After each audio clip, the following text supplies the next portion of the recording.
আসসালামু আলাইকুম। Penalty kick বিডির আরো একটি নতুন ভিডিওতে আপনাদের সবাইকে স্বাগত। বিশ্বকাপের বছরে আন্তর্জাতিক সূচি সাজাতে ব্যস্ত সময় পার করছে বাংলাদেশ ফুটবল ফেডারেশন। জুনের ফিফা উইন্ডোকে সামনে রেখে এবার মালদ্বীপ থেকে এসেছে 4 জাতির টুর্নামেন্টের আমন্ত্রণ। সাফ অঞ্চলের দলগুলোকে নিয়ে হতে যাওয়া এই আসরে অংশগ্রহণ করলে র্যাঙ্কিংয়ের পাশাপাশি প্রস্তুতির ভালো সুযোগ পেতে পারে বাংলাদেশ। 2026 সাল বিশ্বকাপ ফুটবলের বছর। আগামী 11 জুন শুরু হবে বিশ্বের সবচেয়ে আকর্ষণীয় এই টুর্নামেন্ট। তার আগে 1 থেকে 9 জুন ফিফা উইন্ডো থাকছে, যা মূলত বিশ্বকাপে অংশ নিতে যাওয়া দলগুলোকে প্রস্তুতির জন্য নির্ধারিত।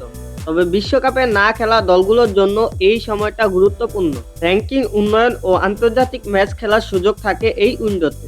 এই সুযোগকে কাজে লাগাতে মালদ্বীপ তাদের ফুটবলের 75 বছর পূর্তি উপলক্ষে একটি 4 জাতির টুর্নামেন্ট আয়োজনের পরিকল্পনা করেছে। সম্প্রতি ফিফা সভাপতি জিয়ান্নি ইনফান্তিনো মালদ্বীপ সফরে গেলে এই টুর্নামেন্টের লোগো উন্মোচন করা হয়। উল্লেখযোগ্যভাবে 2000 সালে মালদ্বীপ ফুটবল সংস্থা 50 বছর পূর্তির আসরেও বাংলাদেশ অংশ নিয়েছিল।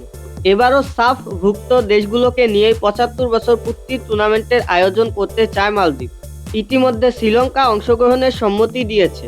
বাংলাদেশ ফুটবল ফেডারেশন আজ মালদ্বীপ থেকে আনুষ্ঠানিক আমন্ত্রণ পেয়েছে। কয়েকদিনের মধ্যেই জাতীয় দল কমিটি কিংবা বাফুফের সভাপতি তাবিথ আউয়াল এই আমন্ত্রণের বিষয়ে চূড়ান্ত সিদ্ধান্ত নেবেন। এর আগে বাংলাদেশ জাতীয় দল আগামী 31 মার্চ সিঙ্গাপুরের বিপক্ষে এশিয়ান কাপ বাছাই ম্যাচ খেলবে। এই ম্যাচের প্রস্তুতি হিসেবে মালয়েশিয়া বা থাইল্যান্ডের বিপক্ষে একটি প্রীতি ম্যাচ আয়োজনের চেষ্টা চলছে। অ্যাওয়ে ম্যাচ সম্ভব না হলে ঢাকায় হোম ম্যাচ আয়োজনের পরিকল্পনাও রয়েছে বাফুফের। জুনের ফিফা উইন্ডোতে বড় সুবিধা হলো ইউরোপে খেলা ফুটবলারদের পাওয়া। এই সময় ক্লাবগুলো খেলোয়াড়দের ছাড়তে বাধ্য থাকে। ফলে হামজা চৌধুরী ও সমিত সোমের মতো প্রবাসী ফুটবলারদের নিয়েই জাতীয় দল খেলতে পারবে বাংলাদেশ, যা মালদ্বীপের প্রস্তাবিত টুর্নামেন্টকে আরও গুরুত্বপূর্ণ করে তুলবে।